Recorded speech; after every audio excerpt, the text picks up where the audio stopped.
Good evening. I'm Geoff, Ginter. I'm with Real Progressives, and there's a lot to talk about. There's a lot to talk about. I'm here for single-payer health care, and I want to talk about why we don't have it right now.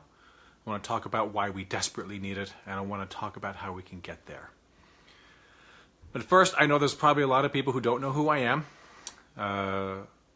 There was a town hall in New Jersey, in Willingboro, where Tom MacArthur, he is I hate calling him my representative. He is my representative. He represents the whole of New Jersey 3rd. He is the one who was responsible for the MacArthur Amendment to the GOP healthcare fiasco back in February, March, April. He was the one that brought it back from the dead.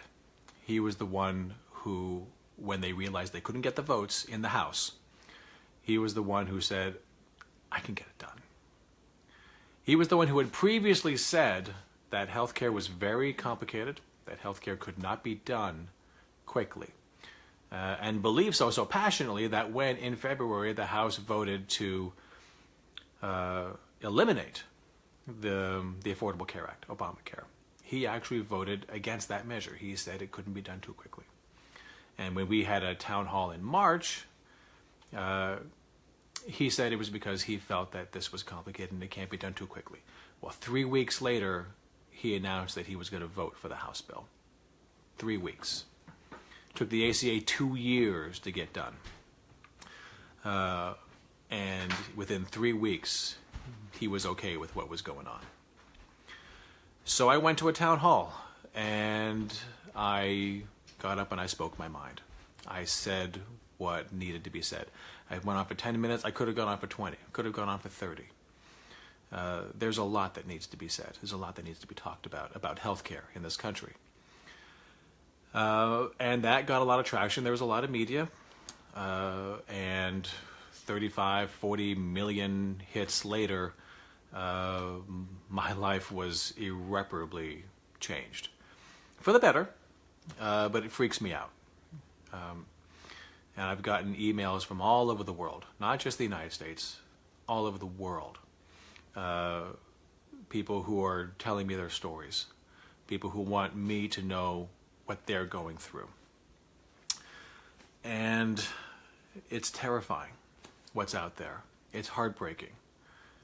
If you have a soul at all, you got to pace yourself when you read these emails. So that got me a level of notoriety that I'm not really comfortable with. But it's here, and I've got to do something with it. And while I was discovering what to do with it, I discovered Steve Grumbine, I discovered Real Progressives, I discovered Stephanie Kelton, and if I can recommend nothing else to anyone out there, look up Stephanie Kelton, look up Steve Grumbine, look up Warren Mosler, Ellis Winningham, Dr. Joe. I love Dr. Joe. Dr. Joe Firestone. Look up these people. There's something out there that we're all missing. There's something that we have been missing for 40 years, and I was one of them. This is one of my great shames in life, that I have known what was going on. I'm 48 years old. I'm going to be 50 in 2 years. Let's not talk about that. But for most of my adult life, I have been politically aware. I have known what was going on. I knew what the score was, within reason. But I didn't do anything. If you look at the history of political engagement in this country over the last 40 years, you'll notice a downward trend. And we have to stop that. Because everything that you don't like in this country right now, we have culpability. Because we agreed. By not saying anything. Or for those of us that did say anything, by not saying it loudly enough. And for those people that were saying something, I gotta give a shout out. Because you guys did the best you could with what you had, and what you had wasn't very much. You didn't have us. Say what you will about President Obama. When he was elected, what did he always say? Yes, we can. There was never a moment when I ever heard him say, yes, I can. I'm the guy. I'm going to get it done for you. But that's how we treated him. We worked our asses off to get him elected.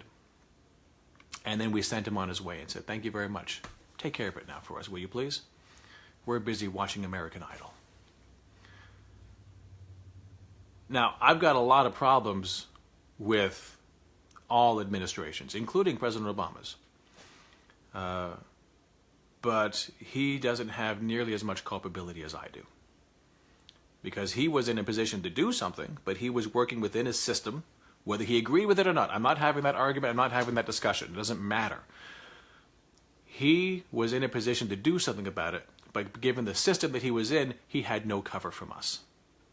We went home, as we always do, as a nation, not as individuals. There are many people out there, as I said, who are doing great work, but they didn't have the masses. Where were we? Why weren't we engaged? We saw it coming. We saw everything coming. We saw Donald Trump coming. Where were we? And that's my shame. Where was I? Why wasn't I doing something? Why wasn't I doing anything, everything, to make it better? And I'll never live that down for as long as I live. But it ain't never gonna happen again. It's never going to happen again. I'm here, I'm alive, I'm aware, and I'm gonna speak out. And if there's anyone out there, anyone, if I'm reaching anyone right now who saw what I did at the town hall, who was moved in any way, shape, or form,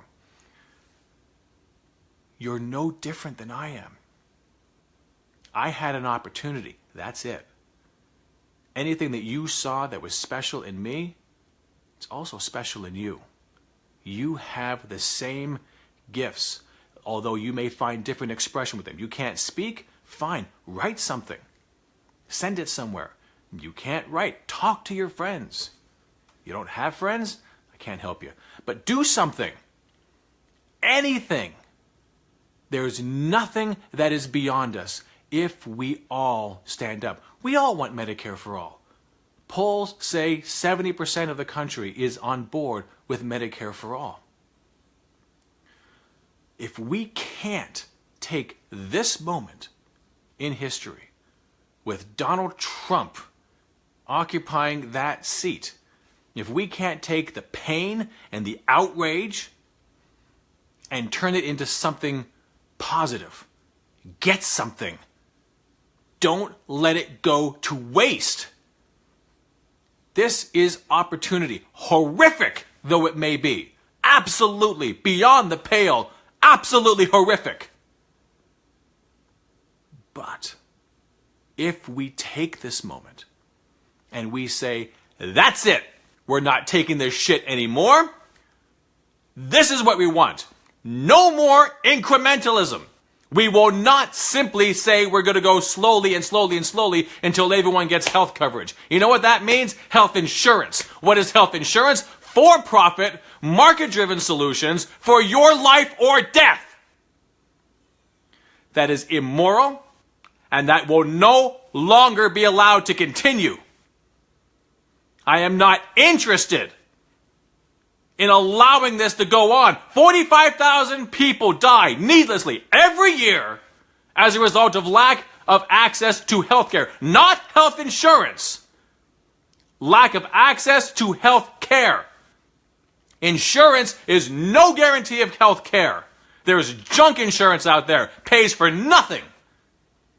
High deductibles. Good luck trying to use it just to be able to keep yourself alive. Catastrophic insurance that isn't going to likely be able to save you because you're already at such a horrible state at that point that there's no guarantee that you're ever going to get better, that you're ever going to leave that hospital alive. universal access to health care when you need it, whatever you need. 45,000 people are dying every year. 630,000 people since Medicare for All was first introduced in 2003. This is a national fucking emergency. There is no excuse whatsoever to allow this to continue. If we don't do it right now, today, if we wait until the next election in 2018, that's another 45,000 people dead for no reason. No good reason anyway. Certainly no excusable reason. So why don't we have it? Why, in the richest country in the world, not monetary riches, resource rich, there's no other country in the world that has what we have. The resources, the natural resources, the human resources. There's nowhere else on earth like it. That means there's nothing we can't do. Everything we don't do is politics. Everything we do is politics. So let's understand the politics. Why don't we have single payer? Because they don't want it. Because insurance companies, pharmaceutical companies, and yes, medical manufacturer companies, some hospitals, some doctors, they like the way things are. The good times are rolling. Millions and millions and billions of dollars.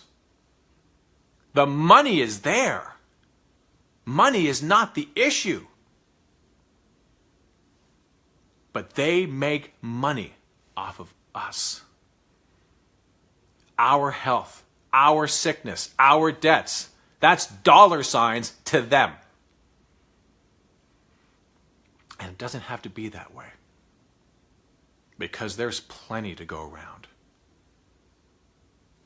I'm not kidding. This is the largest, most resource-rich country in the world. There's nothing that is beyond our reach. You simply have to recognize it and grab it. I'm not anti-rich person. I'm not. I don't care about your money. I care a great deal how you got rich. I care a great deal how you maintain those riches, and I care even more what you do with those riches. But the fact that you have money, I don't care.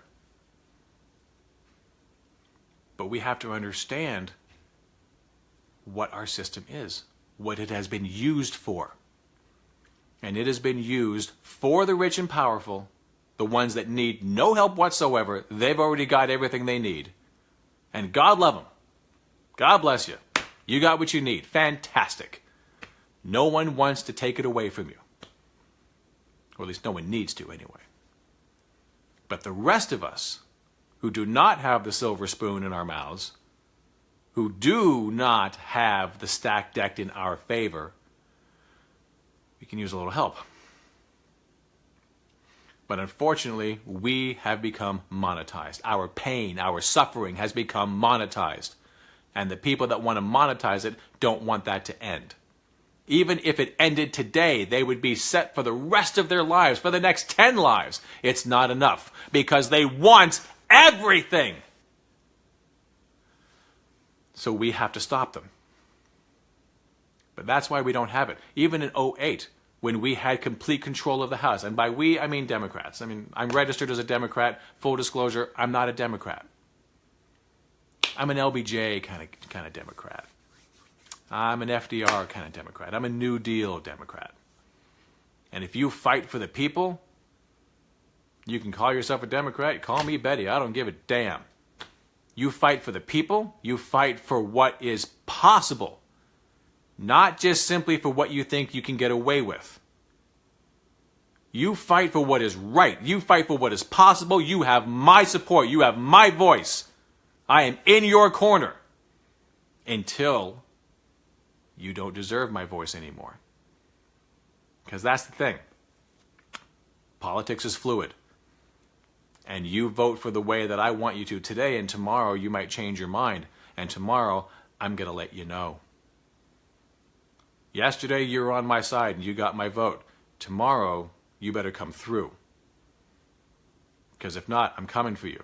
You were my friend, that's great.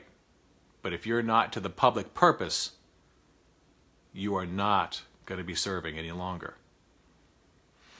So, in 2008, Democrats controlled everything. They controlled the House, the Senate, executive branch. Did we get single payer? Did we get Medicare for all? No. Democrats didn't want it. Republicans didn't want it. Because the moneyed interests don't want it. And we accepted it. As a nation, we accepted it. We accepted austerity because we were told that we can't afford it. That it's too expensive. We're also told to be too jarring to the system. Ooh, the system. The system that denies us quality health care. What are some of the biggest complaints that you hear about single-payer health care and Medicare for all? Oh, there's going to be rationing out there. They're going to have government folks telling you what you can and cannot do. You're going to have people telling you that you can't see this doctor or that doctor. You can't have this procedure. You know what? We have that right now. I work in a medical office. I work in cardiology. I am on the phone with insurance companies daily, telling them that patients need these tests. And the insurance company tells us no, they're not going to cover it. If the patient wants it, we won't stop them. You'll just pay for it yourself. And how many people are going to do that? They want people to be better consumers of health care. They want people who have no background in healthcare to be able to navigate hospitals and vet them for prices. What does this cost? What does that cost? How much is an MRI? How much is my life-saving procedure? So that I can find out, so that I can tell you while I'm dying that I can't afford it. Because that's what it's like. That's what it is like. And for those people that go to ERs, that's their health care. I can't afford a doctor, but the ER will absolutely save my life. So when Republicans get up and they say, no one dies because they don't have health insurance, there's a special place in hell for people like that. People do die. We already have enough problems in this country with patients that are too afraid of their own health, who already have health care, who already have health insurance. They're already too afraid of death to go to the doctor to have the confirmation that the pain they have is real. Something's tapping them on the shoulder. And it's not too late. We can still take care of this. But they don't want to know, so they don't go. That's already a problem, across the board in every country. Do we have to add, on top of that, a system that allows people that would go to a doctor not be able to because they can't afford it, because it's either housing, clothing, food, utilities, or health insurance? I need housing right now. I need clothes on my back right now. I need food in my belly right now. I am not currently actively sick enough to go to a hospital, so health insurance could wait. And they let it happen. No more. You go to an ER, they will stabilize you. It is a misnomer to think that they are going to cure you, that they are going to take care of you. They will stabilize you. They will provide you with enough medication to get you through to what is supposed to be your follow-up with your doctor.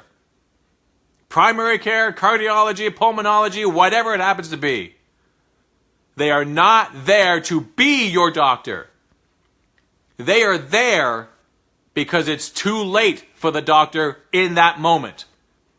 They will stabilize you. They will make sure that you can walk out, and once you do, they expect you to go. and you can't go to your doctor because you may not be on the hook for what happened in the ER. The rest of us are under the current system. It comes out in terms of our higher deductibles, our higher copays, the higher cost of insurance. Hospitals across the board raise the rates on everyone else to offset the losses that they have for these people. These wonderful, poor people that we cast aside as a nation. We pay for it. In the current system, we pay for it. And they pay for it with their lives. Because when they leave that ER, they can't afford to go see their cardiologist. They can't afford to see their pulmonologist. They can't afford to see their primary care. Even if it's just the cost of a copay, you already had to pay for the insurance. They can't afford it, so now it's full price. When they go to see their doctor, they are charged full price. Upwards of $100 or more just to be seen. God forbid they do so much as an EKG. Now that's more. How much more? Well, that depends. Where are you? Didn't you do your vetting? You're supposed to be a better consumer of health care. And so you don't go. And you don't get your medications. And you don't take care of yourself. And you wind up back in the ER. And they'll stabilize you. They'll give you enough meds to get you to the doctor's office that you won't be able to go to. And you wind up back in the ER. And it's a vicious circle. And every time we're paying for it. And I don't give a damn about the money we're paying for it. We're paying for it with our souls because we allow it to happen. You let someone die, that's on us. Because the system exists because of us. Even if you didn't be part of the system of making it, you are part of the system that allows it to go on. So everyone that dies is a mark on us. And we got to stop that. It's a mark on us. It is something that we are going to have to answer to whatever power you believe in when we pass on. Why didn't you do something? Where were you? What's the matter with you? Get up off your chair. Turn off the goddamn TV. People are dying. And the answer is not more insurance. Because insurance companies don't want to save you. Insurance companies want to make money off of you. That is the only reason they exist. They are no longer not-for-profit like they were in the turn of the century when Blue Cross Blue Shield was a not-for-profit organization organized by the church. Those days are over. They are not benign organizations. They want their money. And they don't care how many bodies they have to walk over to get it.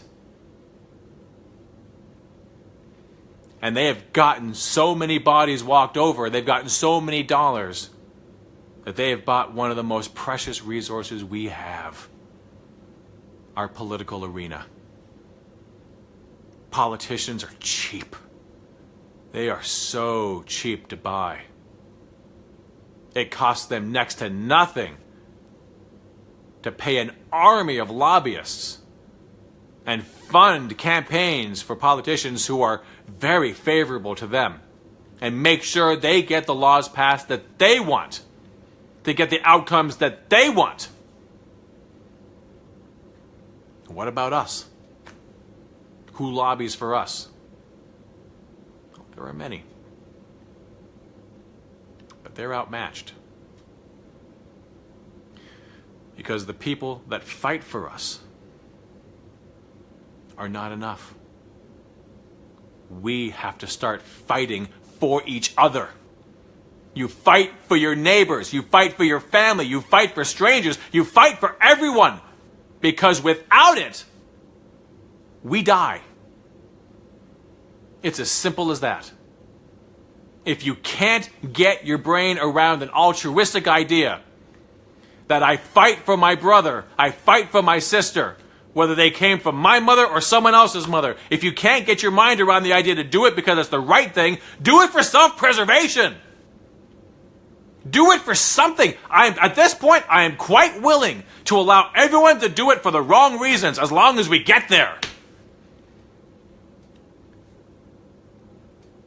But you were not born with evil in your heart. You weren't. You were not born to allow suffering.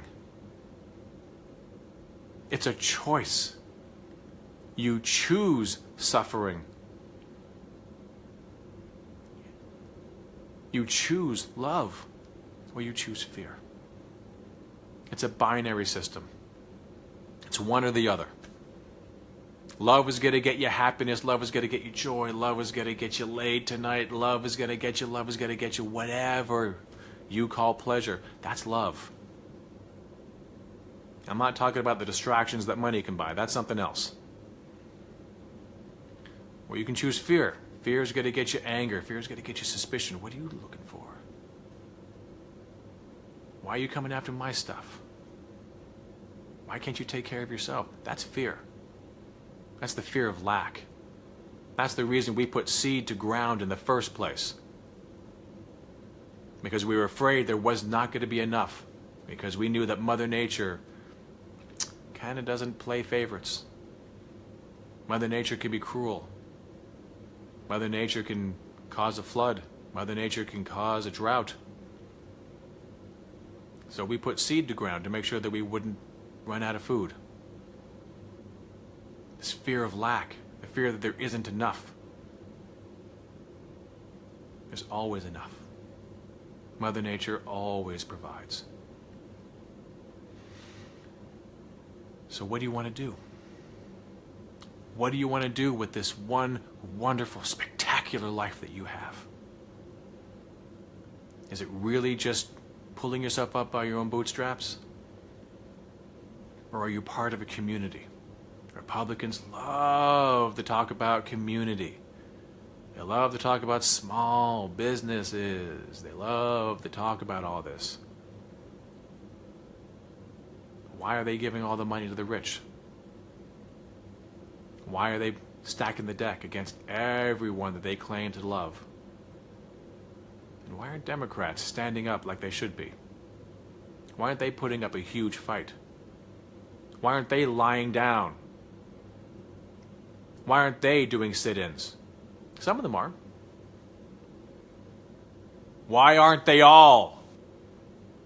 Why isn't everyone who claims to fight for the little person? Why isn't everyone who claims to fight for everyone doing something about it?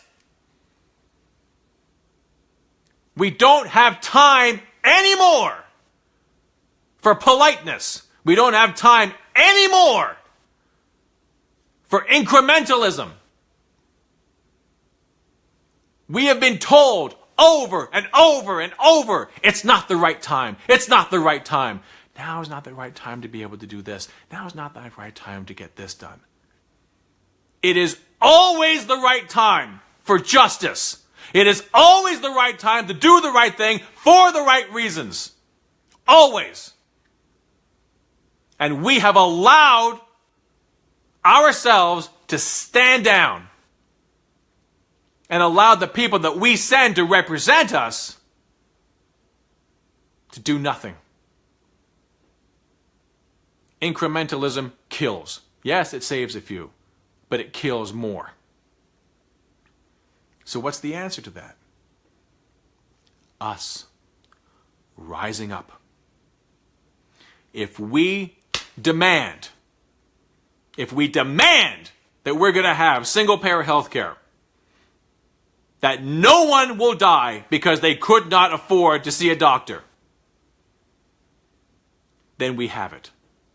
Then all the people that have been working for incrementalism, not because they don't want universal health care, but because they feel that without backing of us, without the masses, they don't have cover. So they don't waste their time trying to get everything done. even though it's very possible. They give up. They concede defeat before they even try. I will not concede defeat. Because we have the numbers. We outnumber the bastards.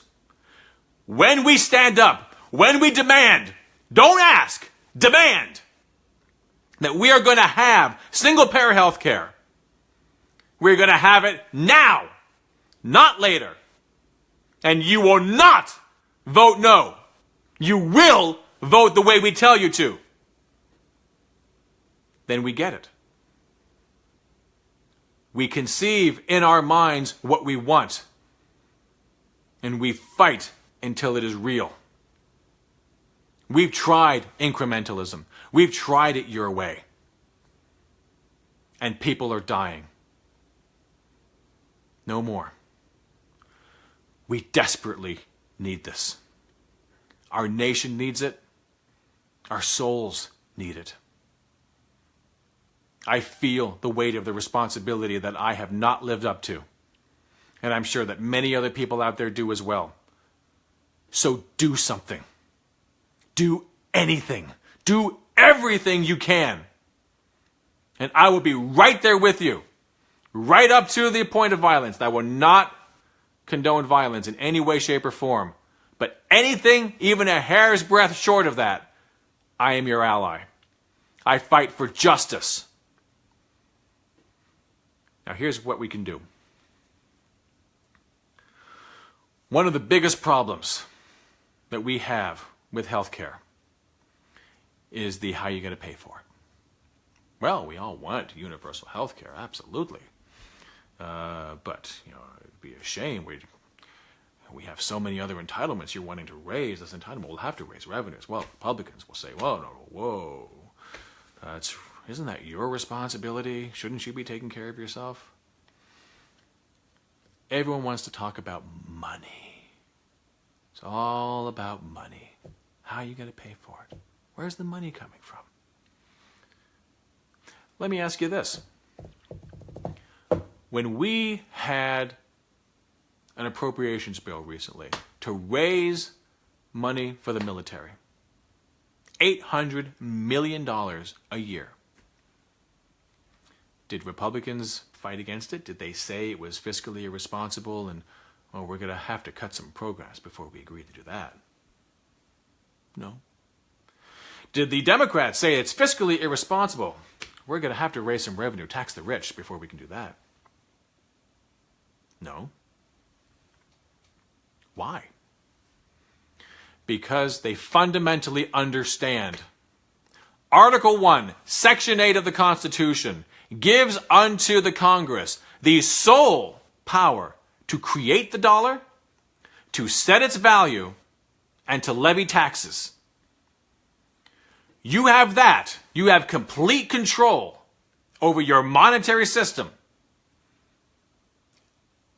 Why in God's green earth would you ever need a revenue stream? Right now, I could print money in my basement. I got the means to do it. It's not going to look like US dollars. I'm talking about just Geoff bucks. I'll make Geoff bucks. Fantastic. I can print out Geoff bucks until the cows come home. And I can set its value. I can tell you exactly what it's worth. But I can't collect taxes. I can't force you to use Geoff bucks. So what is its real value? Toilet paper, because that's what I'm going to be printing it on. I have no power to control that currency. I have no power to enforce that currency. But the federal government does. The federal government tells us that we owe a tax obligation. Great. I owe you money, suddenly, inexplicably. Fine. I understand I owe you taxes because you're pointing a gun at me and you're telling me I'm going to go to jail if I don't pay it. I don't have anything. How about a chicken? How about a massage? I can pay you in most mysterious ways. No, there's the gun again. No. Well, what do I need to pay you in? US dollars. What's a US dollar? I don't know. But how do I get it? Oh, you're going to pay me? Fantastic. Oh, Mr. Federal Government, you're paying me money. Thank you so much. So I give you goods and services. Perhaps that massage. And you pay me. And now I have the money to pay you my taxes. If they have this power, and we all chase our tails looking for that money, how can they possibly ever need to borrow? Just think of it logically. We're not on a gold standard. We haven't been on a gold standard since Richard Nixon took us off of it once and for all, finally, in 1971. The US dollar is not backed by anything. Not by gold, not by checkmarks, not by anything. By the faith and credit of the United States government. That's it. $1 is not worth 30 ounces of gold anymore. $1 is worth $1. That's it. And the only one that created is the federal government. That's it. No one else. Not you, not me, not a corporation. How many people out there think that they get their money from a corporation, like the corporation makes money? And they're, I swear to God, the federal government and the media, they all talk like that's exactly what happens. Like we would be nothing without commercial big business. Like they are the ones that create all the money and it filters down to us in terms of employment. It's not the way it works. If it worked that way, then yeah, the federal government would have to go begging and borrowing. But it doesn't.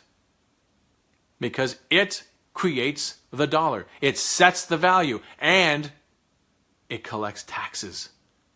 It is that tax obligation that sets the value for the dollar. You earn it or you go to prison. That's the way it works.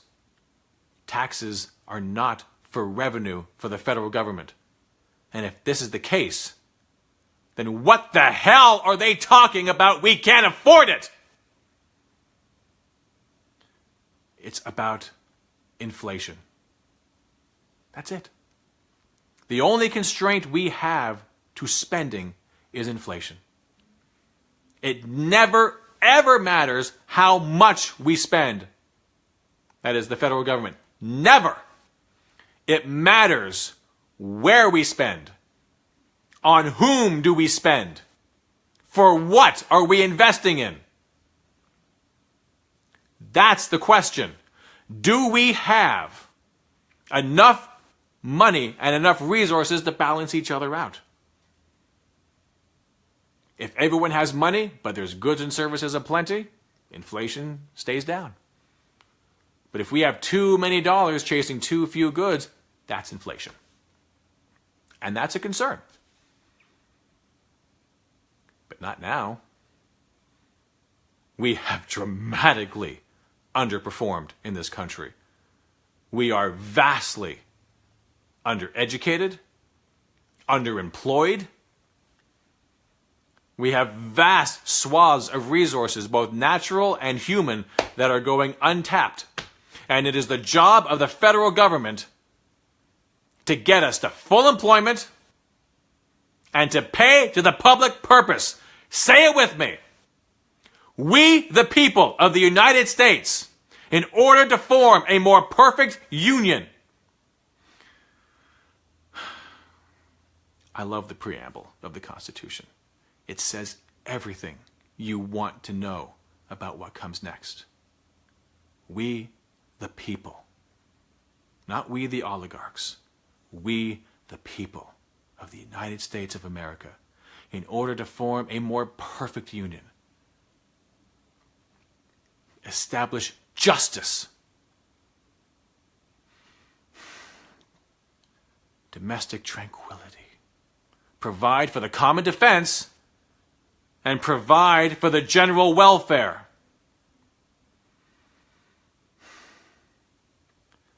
Provide for the general welfare.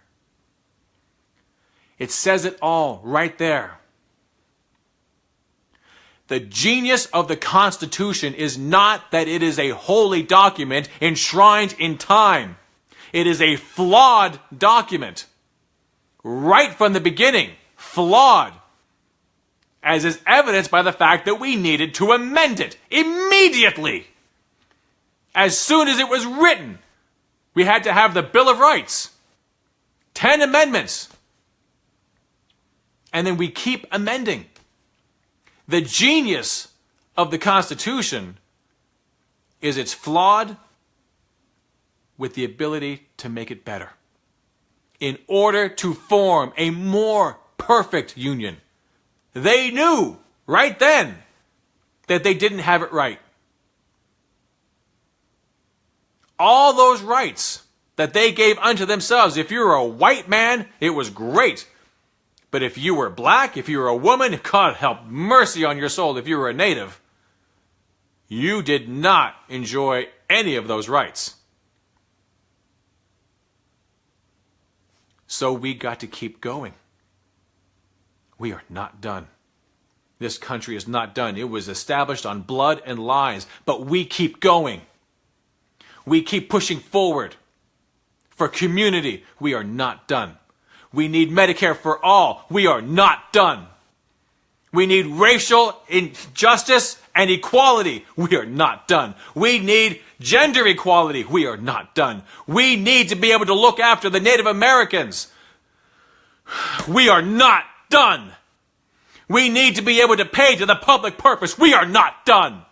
We need to make sure that we have education as a right, a free right for everyone in this country. We are not done.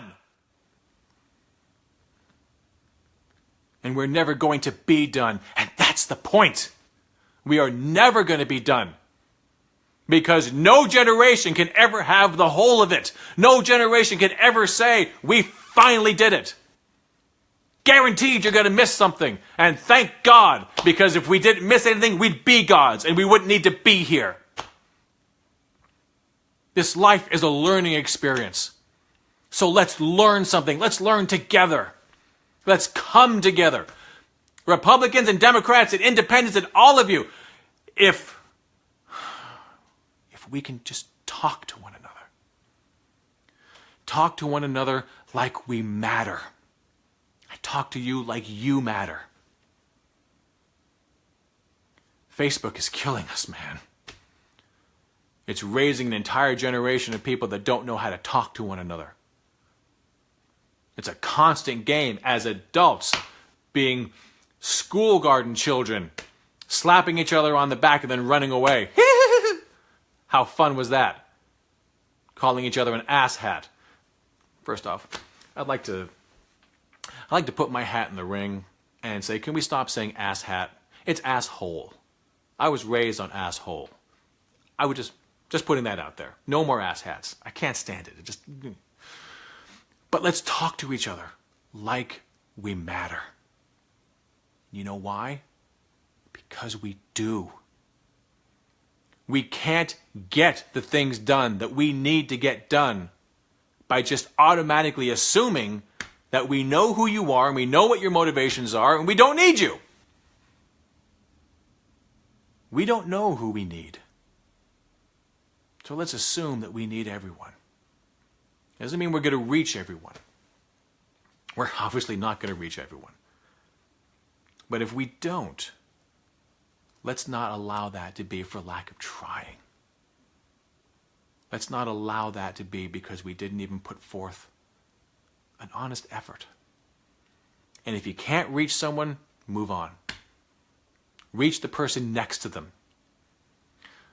Someone asked me once, why do I fight with trolls, on Facebook? I don't fight with them. I argue with them. And I'm not really intending to change their mind. I hope I do. I hope I do. Pardon me. My dinner was fantastic. I hope I do.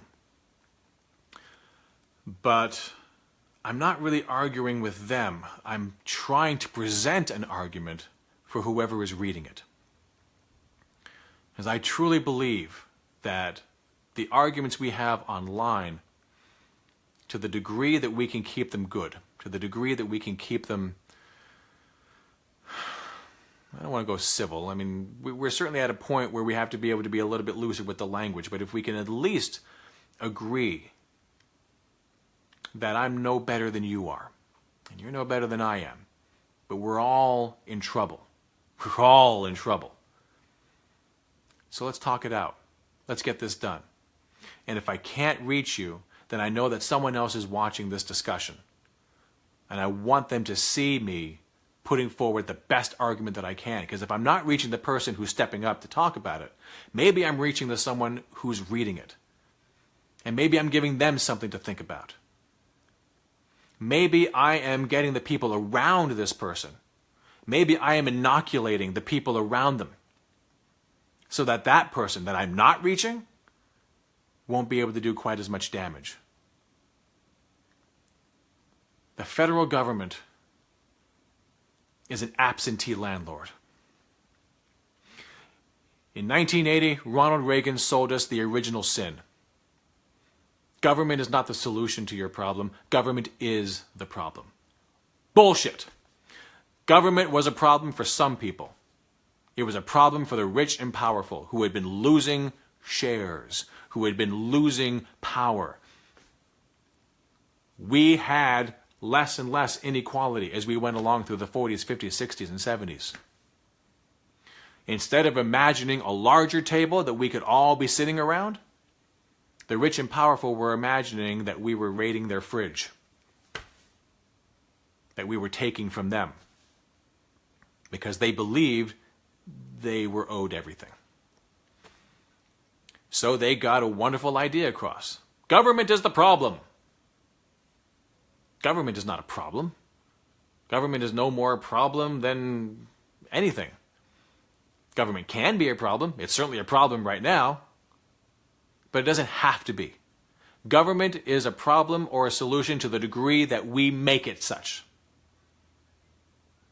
Government has the responsibility to pay to the public purpose. Do the most good for the most people while you can. And they're not doing that. They're doing the most good for the least amount of people and selling us a bag of lies that says that it will all trickle down to us. I quote Bill Maher from 1995, "We're being pissed on." That's all trickle down is. You're pissing on us. And I'm not accepting that anymore. We have the right to redress our government. This is what we want. This is what we accept. Nothing below this threshold. This is what is acceptable. Below here, you're gone. Up here, we'll work with you. They have that responsibility. It is stated in the Constitution. And we get to decide what the Constitution means. That's the point. Someone else may say that paying to the public purpose does not mean just simply giving money away to poor people. To them I say, sit down! Your time is done!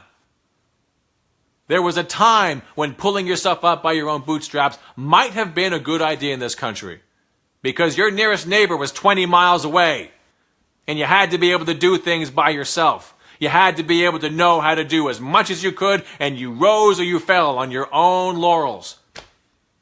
Whatever you were able to do, that was that. And that was fine.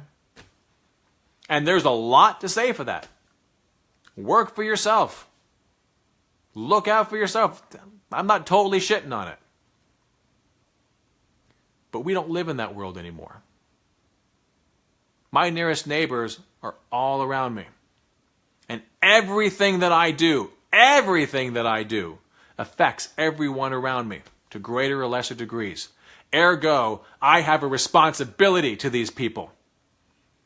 And they have a responsibility back onto me. That's what living in a civilized society is. So for you, pull yourself up by your own bootstraps, people. I say, respectfully, you had your time. And now we're looking for something different because times have changed. Circumstances have changed. I'm not interested in going back. Back to the days of pulling yourself by your own bootstraps. There was a lot of slavery going on. There was a lot of misogyny going on. There was a lot of going on. A lot of genocide. We're not doing that anymore. We're moving forward. We are opening up the boundaries. We are opening up our hearts. We are opening up everything. You're all included. And when I say that everyone is going to get taken care of, I mean everyone. You're rich and you're powerful. I want you covered as well. I don't want you to not have health care. I don't want you paying for it yourself.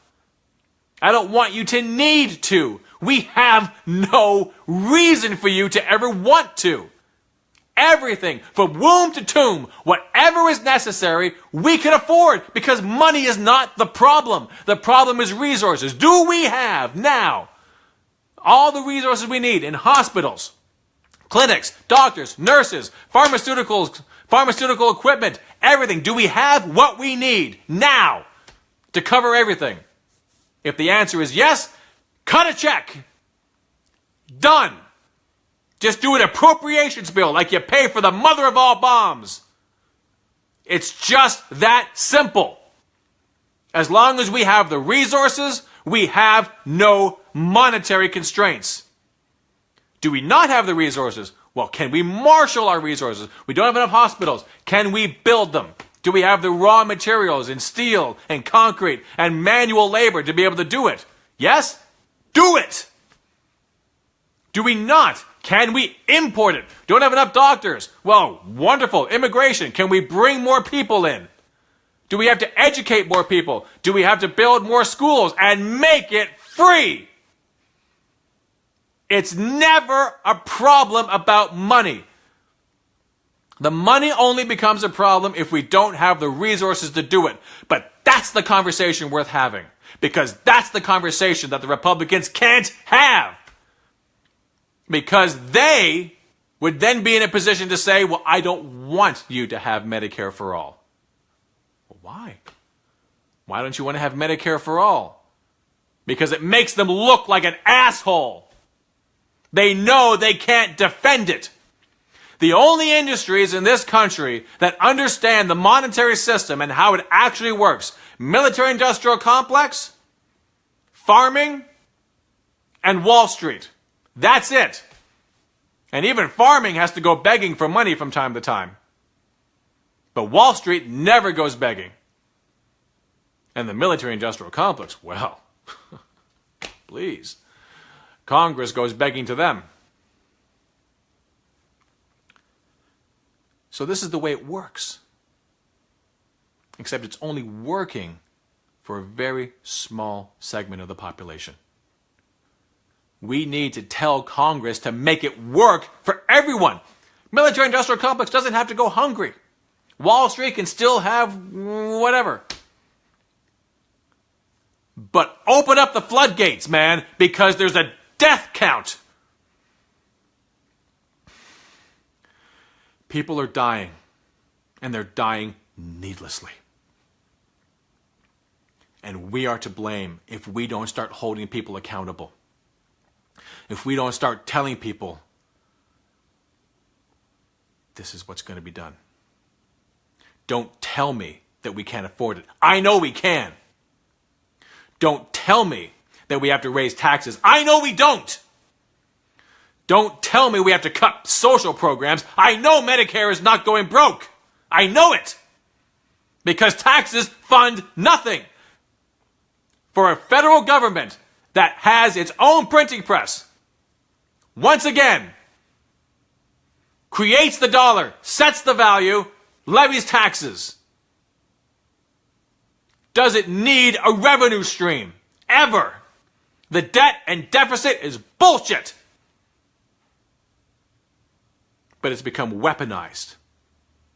It's become weaponized, just like political parties are weaponized, to make sure that those that are already benefiting never, ever have to go without. But you and I, and everyone else, they have got us to agree. You can't expect the federal government to not operate like a household. You have to be careful about what you spend. Well, so does the federal government. And we agreed. We agreed. They got us to do their fighting for them. We do their dirty work for them. They don't want us to understand how the monetary system works. They don't want us to know that we can have Medicare for all. Now, I'm not talking about later. I'm talking about someone write a bill. This is how much it costs. Do it. Just don't put in a pay for. We can have free education for everyone now, on the same fucking day. It's all about resources. We have to understand, do we have the resources? Are we making the kinds of payments, federal government, into the economy that will ensure that we will continue to have these real resources in the future? Talk to Ben Bernanke. He'll tell you. Talk to any chairman of the Fed. They'll tell you. All the bond vigilantes that they say are going to abandon us. Talk to them. They'll tell you. It's not the way it works. We can have everything that we need as long as we have the resources now, and as long as we can maintain sufficient resources, real resources in the future, so that everyone that has money in the future will be able to purchase goods and services. That they won't be chasing all these scarcities. That's what's going to drive the price up. Don't talk to me about Zimbabwe. Don't talk to me about Weimar Republic. Jesus Christ. If we have a catastrophic event like Weimar Germany, I don't know, like a world war that devastates your productive capacity, cripples you, and then you're forced to pay reparations in foreign currencies, yeah, we got a problem, and we'll print money and there'll be hyperinflation. Guess what came first? The catastrophic event. We have to pay close attention to what we do. It never matters how much money we spend. Deficits don't matter that way. Deficits matter if we spend improperly, if we spend on things that don't get us a return on our money. And this is the thing. We need to get things into the economy. And the federal government needs no income. What do you think we can do with those two things? The marriage of those two scenarios. The federal government needs no income. It needs not ever make money. It need not ever turn profit. What does this mean for healthcare? It means we can pay anyone to do the research, to cure disease, to not just let us limp along with pharmaceuticals. It is incredibly important to understand that pharmaceutical companies don't want to cure you. They want you purchasing their product. That's their purpose. Insurance companies want you to pay for their product. Pardon me? Running low on battery. Pharmaceuticals want you to pay for their product. They're not interested in saving lives. They're interested in prolonging it to the point where you can just live with it. That is not the purpose of medicine. Medicine is the only field in existence that its entire existence is predicated on the notion of eliminating the need of its profession entirely. Only government is going to be able to provide that service, because only government with a fiat system needs no profit. So the private sector will only chase diseases to do two things. One, to make money, which means a lot of rare diseases don't even get looked at.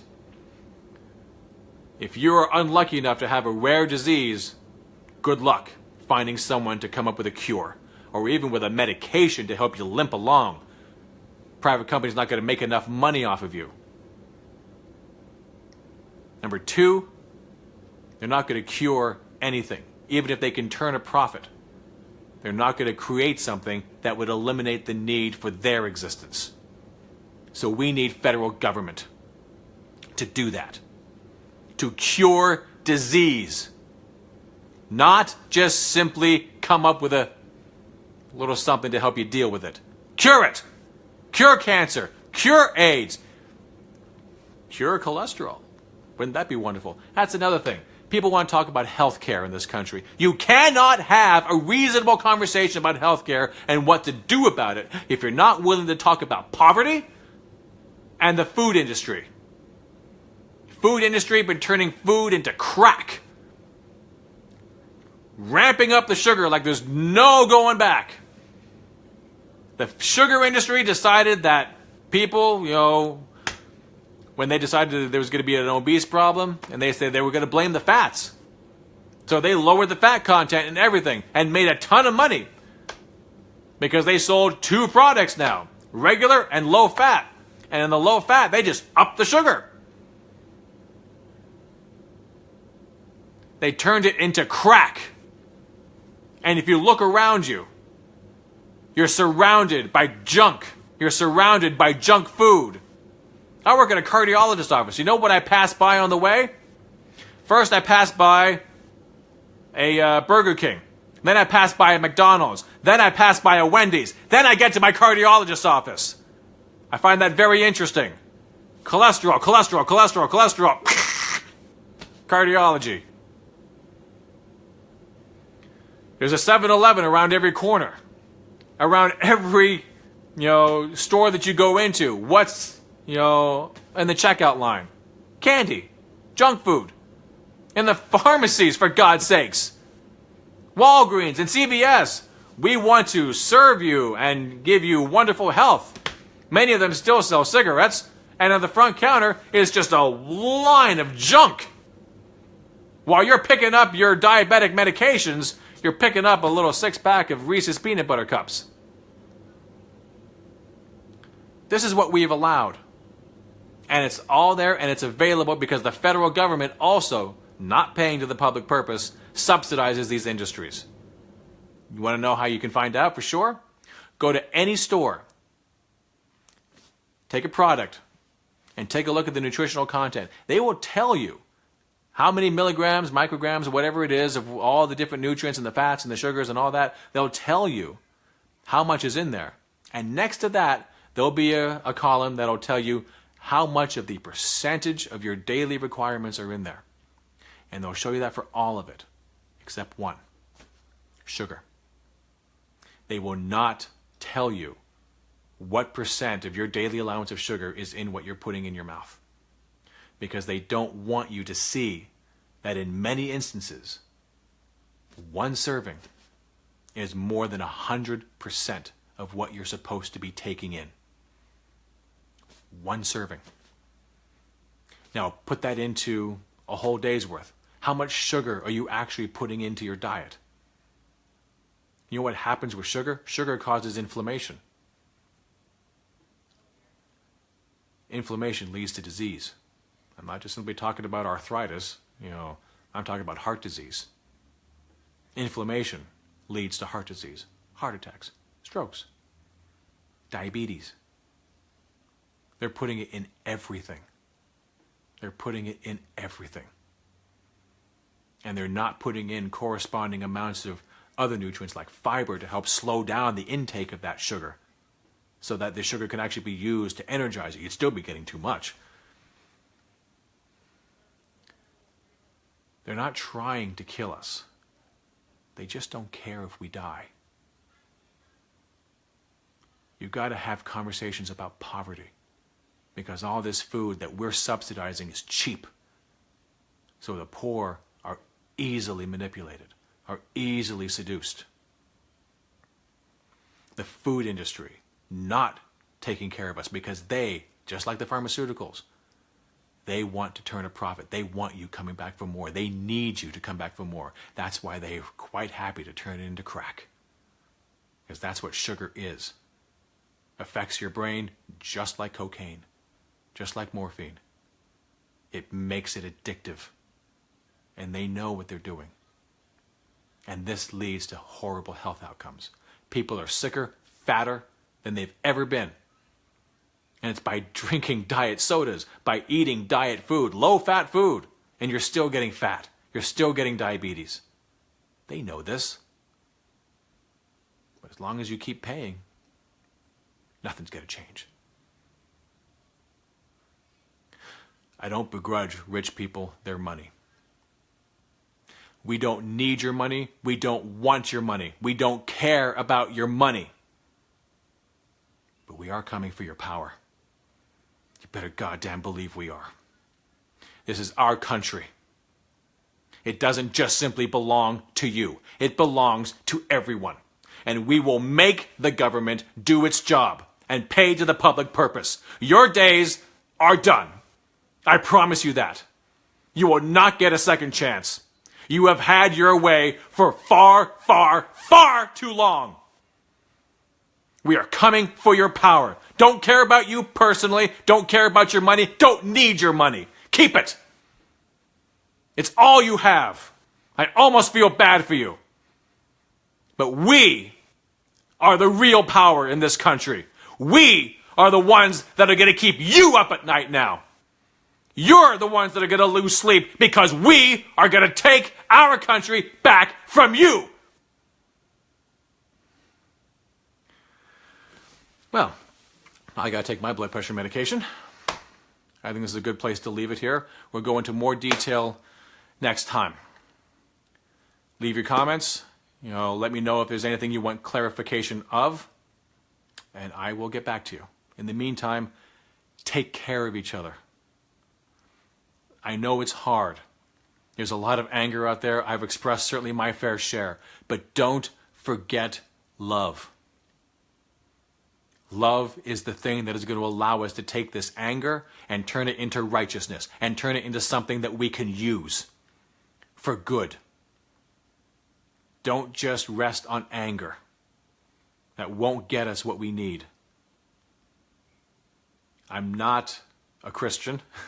I believe in a higher power, but do love thy neighbor. Love thy neighbor as you love yourself. Love them even if they don't love you. Again, if you can't do it for the right reasons, do it for self-preservation, because anger will be quite corrosive in your life. So practice self-care. I love you guys. I'll be back next week. Take care of each other. Bye-bye.